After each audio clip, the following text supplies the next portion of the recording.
Então, ao longo da carreira, eu não trabalhei só com paleontologia. Então, eu trabalhei com exposições, tive uma base de educação, mas eu posso dar aula também. Se aparecesse uma oportunidade, eu poderia fazer uma consultoria com animais atuais. Eu poderia, sei lá, trabalhar com botânica também. Dentro da biologia, a gente está habilitado a trabalhar em 44 áreas diferentes. Entendi. Então, é uma área mais abrangente e eu posso fazer tudo que um paleontólogo faria. Agora, se eu fosse só paleontólogo, entre aspas, eu só poderia fazer paleontologia e mais nada. Mas aqui no Brasil é uma região ruim para ser paleontólogo? Pelo não ter muita... Sítio. Não. Sítio tem um monte. Tem um né? monte? Nós somos o 5º maior país do mundo em extensão. Certo. Então nós somos o 5º maior potencial de encontrar tem muita fóssil. coisa que pode ser encontrada ainda. Exatamente, né? Em alguns lugares foi porque foi pouco explorado, em outros lugares é por causa da cobertura vegetal, mas em linhas gerais a gente tem... Você vê que agora a paleontologia meio que se divide entre antes e depois de Jurassic Park, né? Então o Jurassic Park mudou o rumo da Sério? paleontologia em vários aspectos. Tá brincando, um filme é capaz de... Mas não é qualquer filme, né? É o melhor filme da história do cinema. 93, né? Eu lembro muito bem, porque esse filme foi marcante. São poucos filmes que você fica impactado quando viu. Eu acho que foi 93 com o Jurassic Park e depois 99 com Matrix. Não é que você... Caramba, você não tá esperando, né? Porque hoje em dia tem tanto trailer que você já fica meio... Já sabe. Agora, cara, aquela primeira cena do dinossauro aparecendo... Vocês viram no cinema também? Eu vi no cinema. Cara, eu vi impressionante. da VHS, assim. Mas... Não, eu vi no Sério? cinema e eu fiquei impressionado. Até hoje, se você E olha... o legal, Até hoje ainda até hoje é muito bem feito. envelheceu né? bem. Envelheceu mesmo? muito bem. Envelheceu bem como... É claro, tem as atualizações dos dinossauros, mas, tipo, aí a parte científica que precisa ser Mas atualizada. como efeito especial tá bom. O efeito especial tá excelente. E enfim, a paleontologia, ela meio que se divide no mundo, Sério? antes Então... e depois, né? E aí é uma coisa muito interessante. Por quê?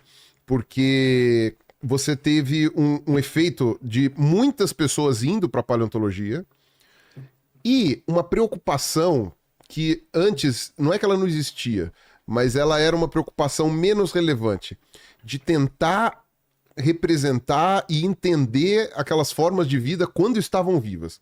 A ideia antes da paleontologia sempre foi muito vinculada com o estudo das rochas, Certo. que estavam em volta dos fósseis. Então, é aquele estudo de tipo, tá bom, como é que era esse ambiente? Tá, legal, ele era assim, ele era assado, mas não tinha tanto assim aquele estudo aprofundado sobre a biologia do bicho, como é que ele era em vida, como é que era a textura da pele dele, como é que era a coisa, porque não era exatamente esse o ponto de interesse. O ponto de interesse era saber a idade da rocha, era saber se tinha, assim, qual é a geologia do lugar. Entendeu? Era aí, mais do que saber como era que ele ele. vivia. Exato. Você olha até para as descrições antigas, o pessoal é uma espécie nova, como que ela é? Ela tem esse pé comprido aqui, tem isso aqui, mais ou menos, mas descrições super curtas. Hoje você pega genéricas. mais genéricas. E hoje você pega as descrições... Nossa. São páginas e páginas. E páginas sem parar E são teses, né? São Sim. teses, dissertações inteiras.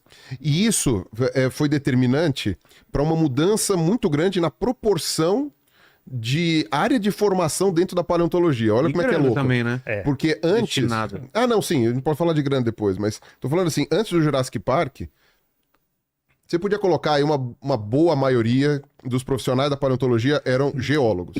Vieram da geologia. Tá. Porque os fósseis eles tinham a ver com, por exemplo, prospecção de petróleo, sedimentologia do lugar para saber se pode plantar, se não pode, se vai fazer, sei lá, se vai fazer buraco do metrô, vai cair ou não, sabe? Você tinha mais uma questão prática vinculada à geologia e ao passado do planeta e a como foram as formações. Não, aqui teve um dobramento, aqui teve sei lá, aqui a placa tectônica desceu, aqui subiu, aqui teve erupção vulcânica. Tinha mais uma preocupação nessa e as formas de vida eram acessórios, apoios, era uma forma de você entender isso. Depois do Jurassic Park, e aí óbvio, você teve uma área, né, desde da década de 60, 70 principalmente, que teve o renascimento dos dinossauros, entre aspas, né, que dentro da academia científica começou a mudar um pouco isso, de tentar entender os dinossauros e tal, mas isso ainda não tinha sido um diferencial para você mudar essa proporção de busca pela paleontologia, vinda mais dos geólogos do que dos biólogos. Entendi. Foi depois de Jurassic Park e de esse punhado de paleontólogos que estavam preocupados com o bicho em vida, conseguiram, né, a abertura com o Spielberg para fazer o negócio, para ser consultores, para etc. Também graças ao Michael Crichton, etc., né, que era o cara que escreveu o livro. Graças a isso, depois de 93, explodiu a busca por paleontologia por biólogos, para começar a entender aquelas formas de vida como vida e não como uma coisa associada à pedra, à rocha. E Jurassic Park foi também um dos primeiros grandes filmes que trouxe dinossauros. Você vê os dinossauros no cinema lá atrás, são aqueles bichos grandões. Lagartos, né? Parece um tinha lagarto. Não, tinha filme bem antigo. Os caras, inclusive, usavam lagartos. Exato. É verdade, exato. Colava uma velhinha nele. Nossa, muito tosco. É um dinossauro. É um dinossauro. Pegava uma iguana, coitado da iguana, ficava lá. Você não entendia nada, né? O bicho tava lá olhando. Anda. Ficava empurrando o bicho pra ver se ele andava. Com as placas coladas com o Super Bonder. Pô, puta sacanagem. Sacanagem. Tem até um filme que eles colocaram, tipo, um jacaré contra uma iguana. Sério? Assim, É verdade. e aí, tipo, tem uma hora que o jacaré, ele pega e dá o giro, né, da morte, e arranca o braço da iguana, e os caras filmando isso, e foi pro filme e tal. Mas, enfim, Nossa, isso aí eu não lembro. Nossa, que horror traumático. Você tava falando isso por quê? Porque tinha essa visão... Porque eles tinham essa visão que os dinossauros eram animais grandes, todo mundo sabia já que eles eram grandes, mas eram muito lentos. O próprio nome é isso, né? Dinossauro quer dizer o quê? Animais seriam lagartos terríveis. Mas é terrível no sentido, né? O Owen ele deixa bem claro lá. É terrível no sentido de terrifying, né? Tipo assustador, exatamente. Entendeu? E aí quando você pega Jurassic Park, os bichos não são devagar. Não. Os bichos são rápidos. Mas é isso que o filme pegou, cara. De você ver um perigo iminente, porque não é aquela coisa de. Né, que você tava acostumado de. Não, cara. O elo perdido. Exato. O elo perdido. Que era stop motion. Era stop motion. Massinha, né? Era de massinha. E aí eram os bonecos que andavam, tipo, tudo no Robot Dance lá. Dava tempo os caras apontarem. Olha o dinossauro, vamos fugir. Vamos fugir. E aí entra também a genialidade do Spielberg, que é maravilhoso. Quanto tempo você acha que apareceram os dinossauros em tela em Jurassic Park? Pô, parece que é metade do filme. Cara, você conta quanto tempo foi? A gente fez um vídeo recente sobre isso, dá 15 minutos. O quê? Dinossauro em tela aparecendo são 15 minutos. Cara. Todo o resto é atmosfera. É mexendo folha. Nossa, é a cena clássica do tiranossauro andando, né? E, aquele tipo, copo, o copinho com água mexendo. Aquela cena do retrovisor, os objetos parecem maiores do que são, né? Alguma coisa assim. Exato, né? Que vai indo. E aí é legal, porque... menores do que são. São 15 minutos de dinossauro e 1h e 47 sem dinossauro, mas parece que é metade do filme. Exato, cara. Parece que tá bem distribuído. Tá bem distribuído. Não, e é toda uma construção, né? Exatamente. Ele já começa com aquele... Com um teaser forte, né? Que é os caras tentando tirar ou colocar do Marshall. Velociraptor. Você não mostra, é olho, não sei o que. Cara, e aí pega, puxa o braço do cara. Puxa o braço do cara, o cara berrando e tal. Cara, no começo é um filme de terror no começo. É um filme de terror, mas o livro tem muito terror. Exatamente. Isso é uma reclamação que o pessoal tem até... Porque eles abrandaram muito o livro pra fazer o filme. O filme, ele tem terror, mas ele é mais um filme de aventura. O livro é mais... O livro é um livro de terror. O livro é um livro de terror. Descritivo. Descritivo. Arranca um teco do intestino, gira com não sei o quê. Tipo, o livro, ele é bem mais pesado. Tanto é que algumas pessoas gostariam que o filme fosse, tipo, sei lá... Um filme de terror mesmo, assim. Né? Só que aí ele ia ter uma restrição muito maior de coisa. Eu fui ver o filme quando era criança. Quando eu tava no cinema, minha mãe ainda ficou do meu lado falando assim: você não vai dormir, né? Você não vai dormir, tá? Cortou o homem no meio ali. Eu falei assim: não, mãe, eu tô feliz com a boca. É dinossauro, né? Eu tô feliz, não tem problema. Não, na verdade, aquele filme foi um choque pra mim, porque eu já gostava de dinossauro há muito tempo antes. Só que eu sempre tinha tido acesso a dinossauros, seja por fotografias dos ossos, né? Porque eu nunca tinha visto pessoalmente, seja por ilustrações. Ver quadros famosos. Ver o dinossauro. como se fosse um filme mesmo, como se fosse uma filmagem e não como se fosse um desenho ou um stop motion, tipo Elo Perdido, assim. Foi ver o bicho vivo. Foi ver o bicho vivo. foi a primeira E isso vez. foi a primeira vez. Então, quando eu saí do cinema, eu saí maravilhado. Eu lembro que eu voltei andando a pé com meus pais, né? Eu voltei assim daquele jeito. E meu pai já tinha. Eu já tinha sido picado pelo vírus do dinossauro muitos anos antes. Porque meu pai quis me dar o álbum de figurinhas lá, né? E aí ele me deu e aí ele falou: é criança, vai desistir disso logo, né? Mas não desisti, Todos né? eles pensam isso da gente. Aí quando foi o filme, cara, aí o filme foi ladeira abaixo, depois daquele filme. E o bom é que depois desse filme passou a ser mais fácil achar conteúdo sobre dinossauro. Porque aí o pessoal começou a produzir mais. Ia chegar no Brasil. Aí começou aquelas exposições animatrônicas. Sim. Começaram livros para infanto-juvenis, assim, ou para mostrando os dinossauros. Passaram a traduzir para o português. Mas você que já antes tinha, quase não tinha. Museu de História Natural, você já tinha aquelas ossadas já expostas em vários lugares ou não? Do mundo, sim. Já, né? Do mundo, sim. No Brasil era uma coisa muito mais restrita. Você tinha o que? O Museu Nacional. O Museu de Zoologia nem O Museu de Zoologia não tinha né? dinossauro. Essa que é a grande questão. Por exemplo, a paleontologia no Brasil, que a gente estava falando, ela desenvolveu muito no século XXI. No século XXI. Você tem muitos paleontólogos famosos antes disso, alguns ainda na ativa, só que era um número muito restrito de profissionais. Que você tem um boom mesmo dos laboratórios terem 15, 16 alunos e o pessoal, todo mundo fazendo coisa assim, de abrirem novas universidades e aí também ter outros cursos de paleontologia, porque aí você teve também o PAC lá do Lula, etc. E aí, quando você começa a ter esse monte de gente, você tem mais gente para procurar, né?